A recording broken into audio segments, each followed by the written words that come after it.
So I got a lot of little side projects here. Now the plan is to basically get a lot of little stuff like this that, going to take a lot of detail and different colors and that type of stuff. Lots of work, basically. And I want to take all these projects that I can actually do inside my house on rainy days. I do have a little workbench set up in there with a flex shaft, like a Dremel thing, it's a little workbench, but anyway, so this is going to take lots of little work. So what I'm going to do is go ahead and disassemble this the best I can for restoration. Anyway, this is the emergency brake assembly that bolts up under the left side of the dash on the bottom. I do plan on hooking up all the emergency brake stuff to the 10 bolt, so it will work. Anyway, there's going to be a lot to do here. I am going to try to save the handle, because I think that handle is actually in nice shape. It's just dingy, and I'll show you how to clean up and make that look new again. Anyway, so first thing I need to do is drive this pin out so I can get this center of this out, which is this little thing right there. You actually pull this out down a little bit, and there's your pin. So you'll drive that out with a punch, knock that out, and then you can pull that whole handle center out of that. And at that point, I'm going to soak this in muriatic acid to get this really coarse rust off here. And then I will probably blast it with my little portable blaster. It wouldn't take that long to blast that. But I will clean up the handle, repolish it, and then when it's done, I will tape it off with masking tape, and then I'll sand this down a little bit. It's supposed to be a CAD plating, but when you're on a budget, I'm not going to take this and get it CAD plated. I'm going to paint this Duplicolor engine enamel. This will end up being just aluminum. The color's aluminum. It's like a matte finish or something, but anyway, it'll end up getting the paint knocked off of it in places, but it's okay. At least it'll get all the cruddy, the nasty look off of it. But if you wanted to properly restore it, you would take the handle off and have this CAD plated, or buy new. I don't even know if they sell these new. I've always just restored my old ones, but these handles are kind of a pain in the butt because you've only got access to the roll pin on one side. So you pretty much have to destroy your handle to get it off. I've always just ground a spot in here with a roll lock disc and then knocked that pin out and then replaced it with a new one. And they do sell chrome ones, which are really nice, but that might be something I do later. But for now, this black will, I'll make this thing end up looking pretty nice. It'll be my luck. I'll start spending time on it and it'll be all cracked.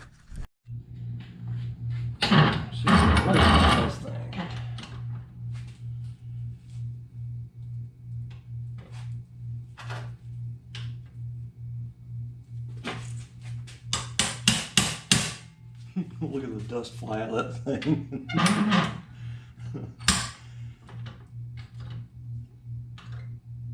I don't want to clamp that into the vise because the jaws will chew into that metal and leave marks in it that I'll have to putty and do all that stuff. So I'll try to just lay it on top with this barely open.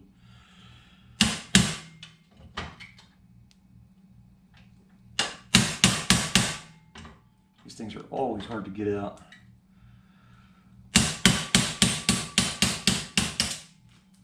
Don't want to lose that. That one is pretty specific. It has a little bit of knurling on it, but it has a like a head on it too. Anyway, so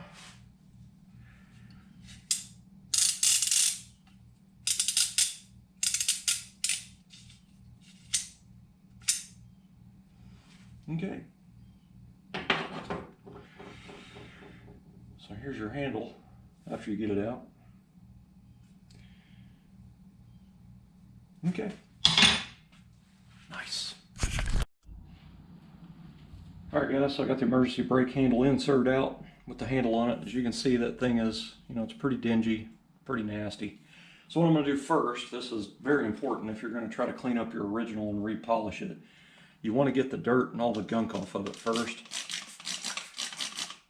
I'm just using Windex. You can use anything, 409, anything. Just be sure and you put that back in the house in case your wife's looking for it, because you can get in trouble.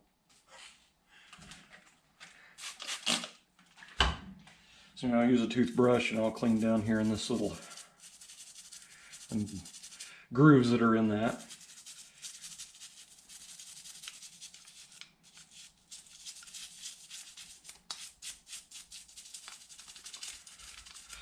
I like to redo these little parts because when they're done in the end, especially if you take them apart and, you know, polish or paint each piece and stuff, when you put it back together and get it on the dash, it just looks like a new car inside when you get back to it.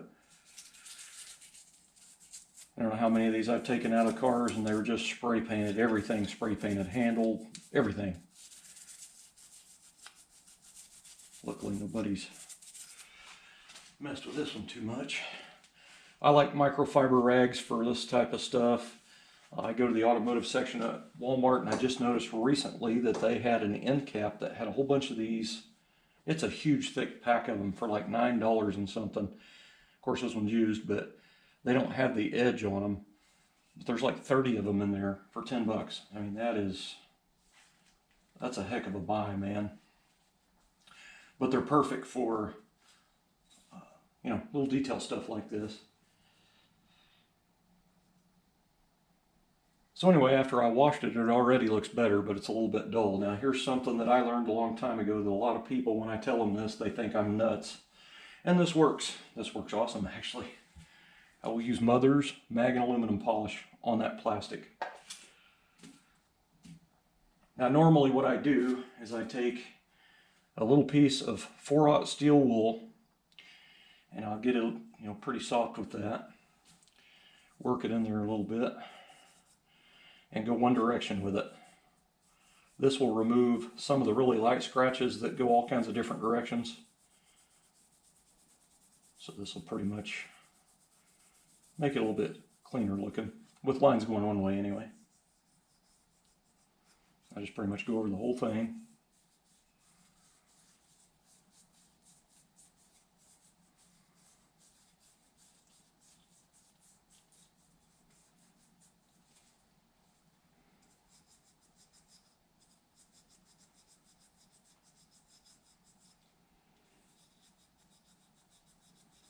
I'll do all this work on this emergency brake handle assembly and the emergency brake will never get used with an automatic, you know. Around here it's all pretty much flat ground, so I never use an emergency brake.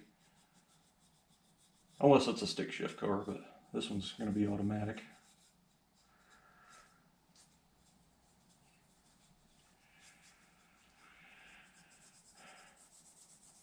Now I'm not bearing down real hard, I'm just kind of letting the steel wool do the work. It's like maybe light to medium pressure, I guess.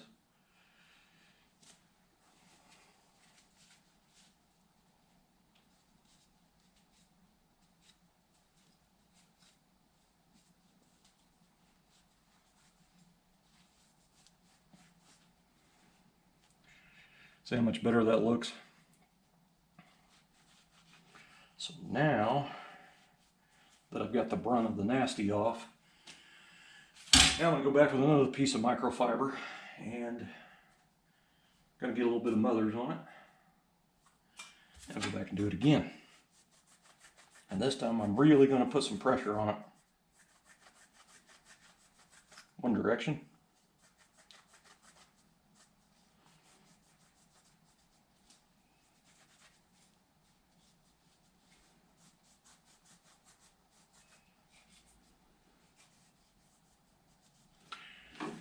Try to get in that grooves, so I'm going to have to go this way.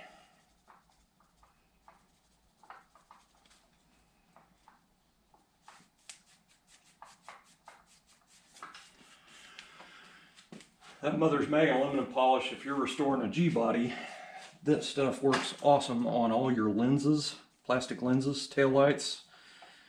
If you're trying to use your originals, like if they're not cracked, this stuff will polish that plastic and make it look really nice. Dash lens, I mean everything.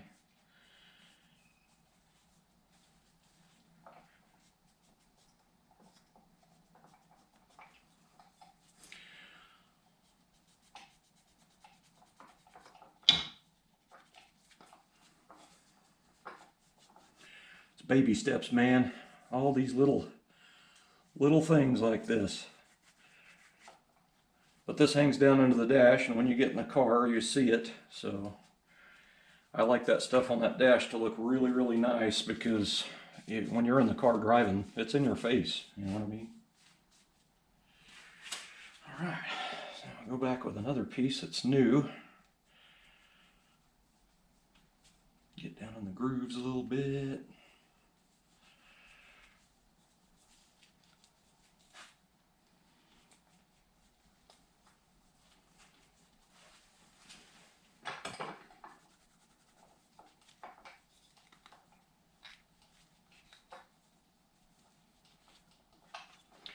There you go. A lot better. It's not perfect, you know, it is absolutely not perfect. It's got little nicks and marks in it, but man, what a difference. I can live with that. Then later on, I might buy a chrome one. I think they're 20-something dollars. They may be close to 30, but which is something that would be way down the line. It's not an important part, but that mother's sure did put a shine on it. Now what I'll do is I'll take masking tape, mask off this handle real good, and then I'm going to go through here with a red Scotch-Brite and clean this up. Yeah, that sucks. I just noticed I'm out of red Scotch-Brite. This is what I refer to as Scotch-Brite. You can get these in different colors. The gray is usually fine, and the red's a little bit more coarse. Which for this, it has a little bit of, you know, corrosion on it that you can feel. So this needs to be, you know, taken down pretty good. This up here is not too bad. So what I'm going to do is use the gray Scotch-Brite on it. And then the rough stuff I'll just go over with, I've got a piece of old 320 laying there. It's still got a few little areas it's still good on it. Every time I use sandpaper on something, I will throw, if it still has good areas on it, I will throw it in a box.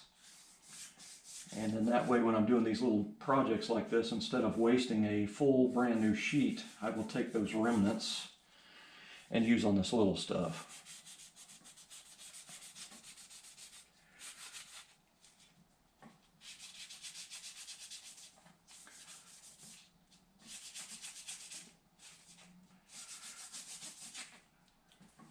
That one.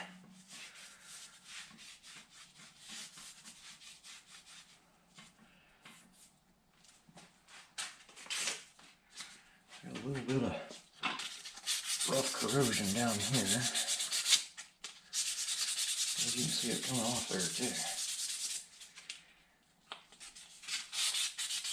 Doesn't have to be perfect because it's going to be, you know, parked all the time down in itself, so you're really not going to see it. But let's go over the whole thing, heck with it.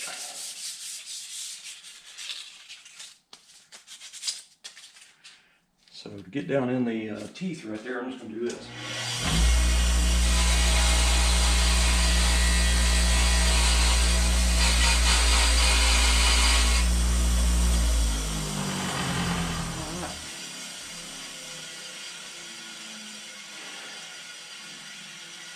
one up there needs a little bit more.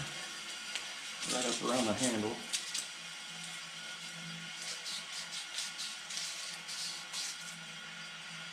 Alright, so pretty much when I take this off, I put my first thing of masking tape around this base down here.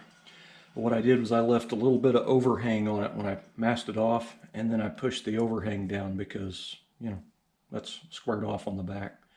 So it gets the masking tape around there.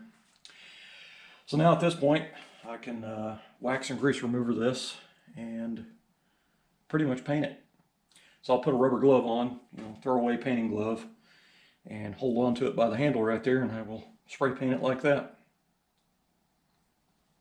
I'm going to use cast aluminum. That's Duplicolor.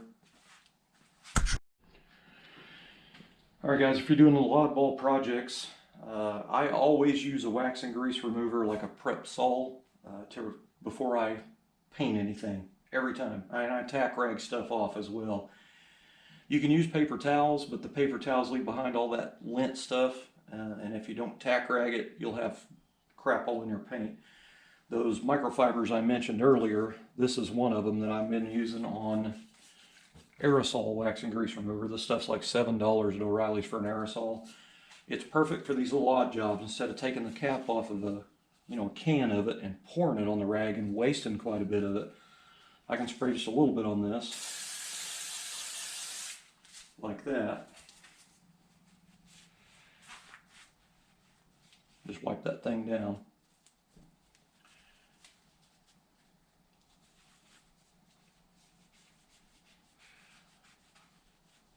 I've never had any fisheye problems with these brand new microfibers out of the package, so I just keep using them. They really, that microfiber, it really captures, all the crud, like it's, it grabs things, so it's kind of nice. Now at this point I will use Duplicolor engine enamel. If you're going to use spray paint, I think this is the best for car related stuff, because not only is it kind of for higher temperatures, not that you need it for this, but it just seems to hold up better than a regular old spray paint. So this is just called aluminum. It's not glossy or nothing. It's more like a cast aluminum color, so it kind of looks like a transmission, or a raw brand new transmission. So I'm not going to paint that in here because I'll get overspray on my hardtop and my frame. So I will end up doing it outside. Hopefully it won't be too dirty. Anyway, I'll get to that in a minute. And there it is after painting it. I didn't put a whole ton of coatage on there, just, did it all in one shot, but, just that way, and probably went around twice, but I did it all at once. So it has a nice little sheen to it. I mean, it's, correct, it would be, they take the handle off and have it recad plated, or if they sell new ones, that'd be the way to go. But anyway, so after this dries, this will be awesome looking with that polished handle and that painted silver.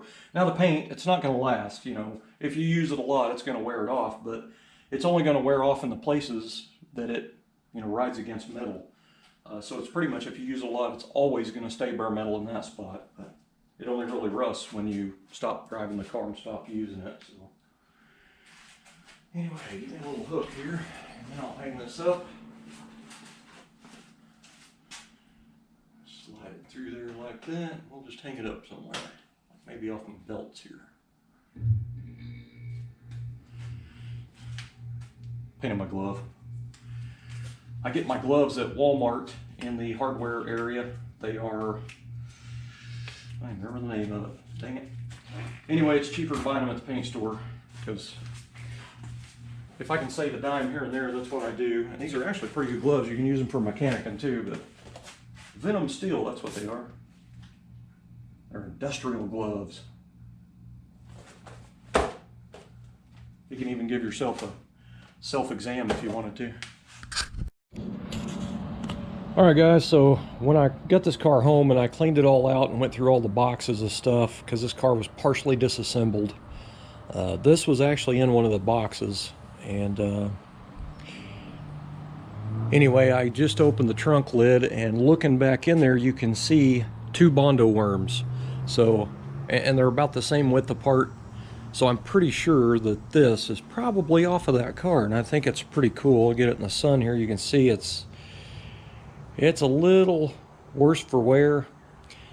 So what I'm gonna do is take Windex and a toothbrush and just spray the living crap out of this, and then just brush the crap out of it, get all the dust and grime and dirt out between the numbers and letters, and well, I guess there's no numbers, but just the letters.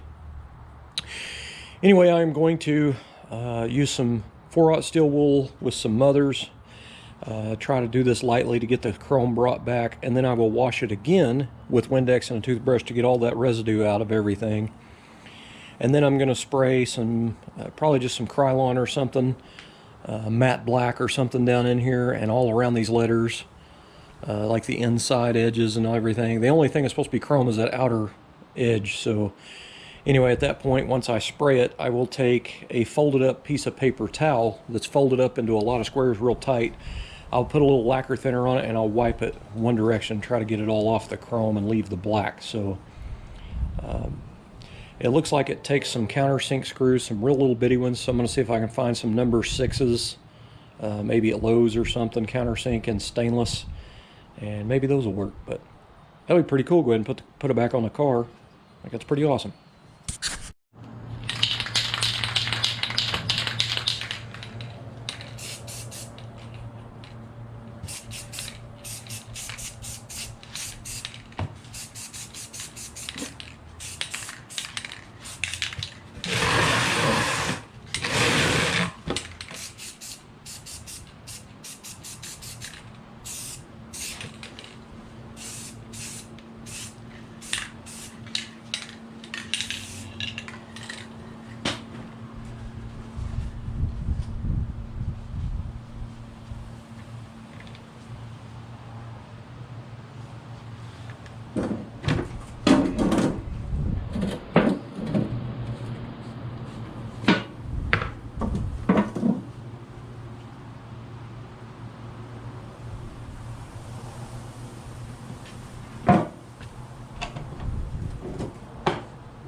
So I folded that up pretty tight little square right there. And then I'll take that thing and I'll pull down on it so you know this is tight as hell right there on that edge. And I'm trying to figure out how I'm going to hold that actually.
You know, I've heard of this dealership before, obviously not in business anymore, but Pryor is only, I don't know, 20-30 minutes from me, and it seems like I've got another one of these somewhere that is not very good shape, like it is really corroded and pitted. I'll have to dig around. I might have a second one of these. It could be a different one, brand or company, I don't remember, but it seems familiar to me.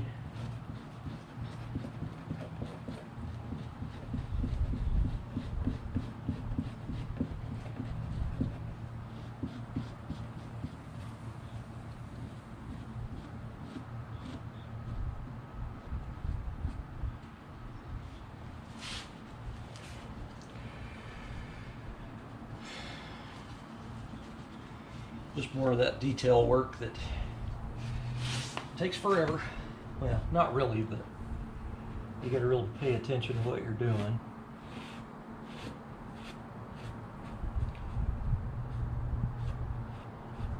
And if you do happen to mess up a spot, you can go back with a little bitty fine detail brush, paintbrush, and spray a little bit of that spray paint on the cardboard or in a cap or something, and go back and touch up the spot. But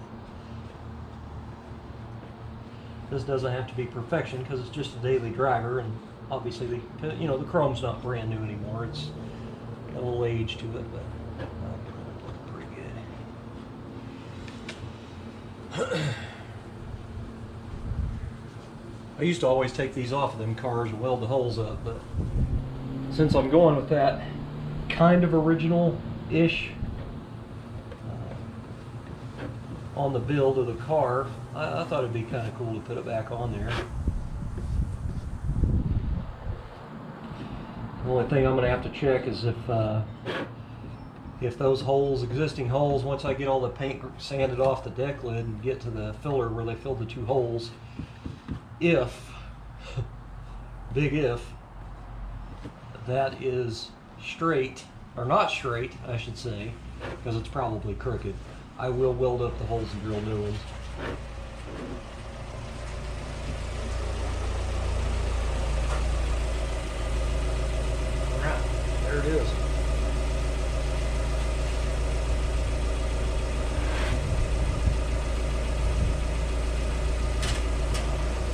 still see lines on it, but at this point I'm going to go ahead and let it dry. I've got the brunt of it off, and then I'll go back with a fresh paper towel with some more on it, and then I'll do it again. But I'm going to wait for it all to dry first. But all the edges are done and everything. It looks really, really nice, I think.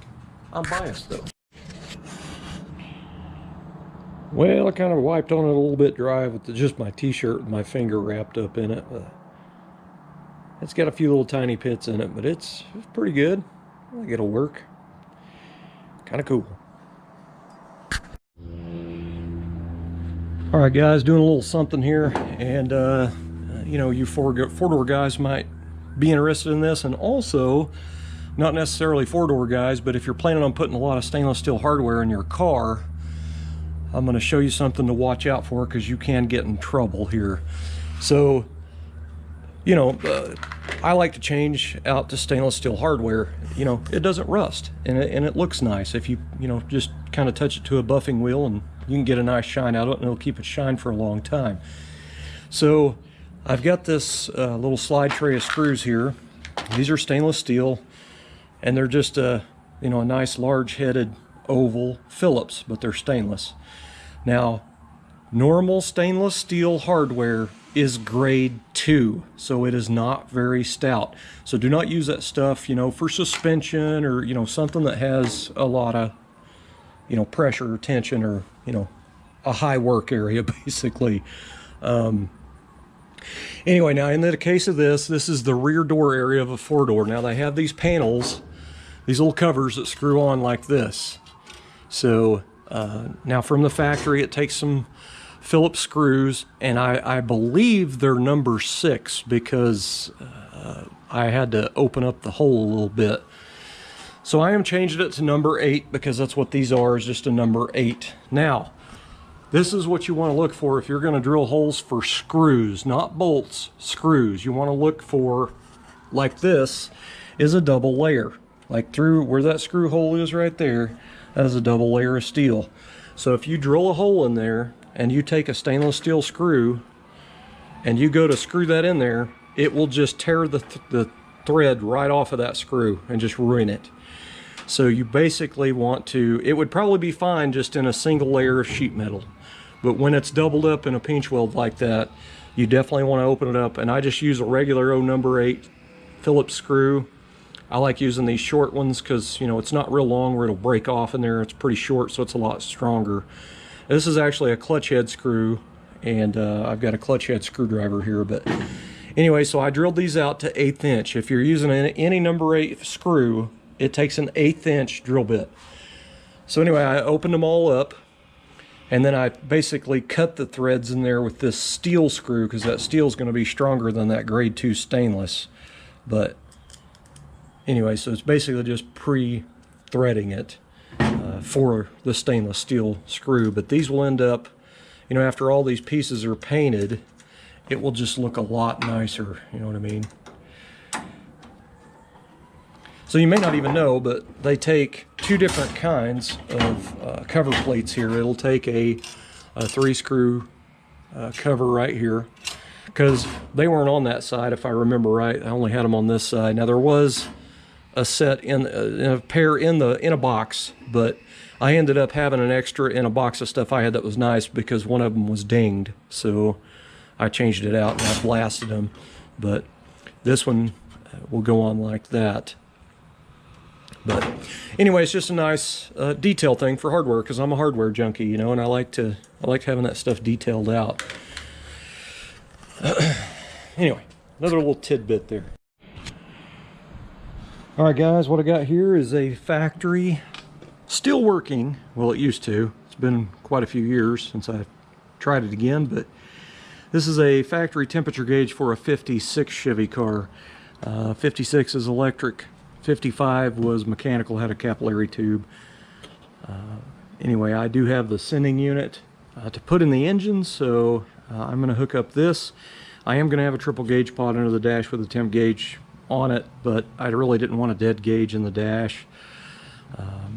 Anyway, so what I've done, this thing was really bad on the face here, really rough when you run your finger across it.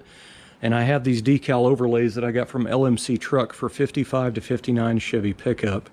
It's a sticker basically, and if you put that sticker on over really rough, you know, texture, it's going to show through there. So all I did was take some 220, 320 would have been best, but I didn't have any. Anyway, I used a little piece of 220 and I just kind of smoothed it off just a little bit. And then the needle here is faded out pretty bad.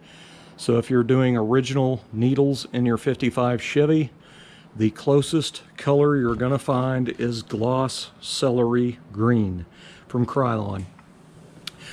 I don't know if they even make this anymore. You might get lucky and find some on the internet somewhere, maybe eBay. I have found spray paints on eBay that were discontinued, so that'd probably be a place to look if you can't find it at your local, you know, Walmart or whatever. But that celery is really close to original. So anyway, what I like to do is I like to spray paint my needles, because when they're brush painted you end up with brush lines. What I do is I take a piece of paper here. This was just something in a catalog my wife got in the mail and she threw it in the trash. Anyway, if you can see that, I cut a notch in that right there with scissors. So what I'm going to do is take this and slide it over that needle. You got to be careful because these needles will bend or break. I'm trying to do this one-handed and this is really not ideal. Anyway, that's what I'm going to do right there. So then I'm going to take another piece of paper, or this decal right here, and I'm going to lay that right up there when I go to paint this. But anyway, I'll shoot that with that celery green, and then when it dries I will pull off my mask and then just put a sticker on it and call it a day. Alright, so here's a couple of them right here. Now I do have a video in my playlists on tips and tricks on gauge face restoring, basically. I don't think I covered the spray paint on it. But anyway, it's 38-0007 from LMC Truck, and as you can see it says 55 to 59 Chevy truck. Anyway, you get the numbers for your speedometer, or odometer, I'm sorry. But anyway, it doesn't really matter. You'll see all these lines up here on the top. You don't see those through the lens. Your spot in your back plate of your gauge face is really narrow. You really just need something with 3 dots in the center, so I mean you could use just about any of them. Anyway, so I am going to use any of them really. It doesn't really matter, but here we go. Well, there it is in it. So turned out pretty nice. So I got the correct transmission shift indicator lens for a turbo 350 3-speed, and then I put a new speedo lens in it. Also replaced the green plastic that goes on the arrows for the turn signals, and I painted, you know, the background, everything all redone it black. But just an old used bezel that I cleaned up. It does have pitting, but it's not, overall it's not too bad. It's usable. But anyway, that is a mostly restored speedo assembly.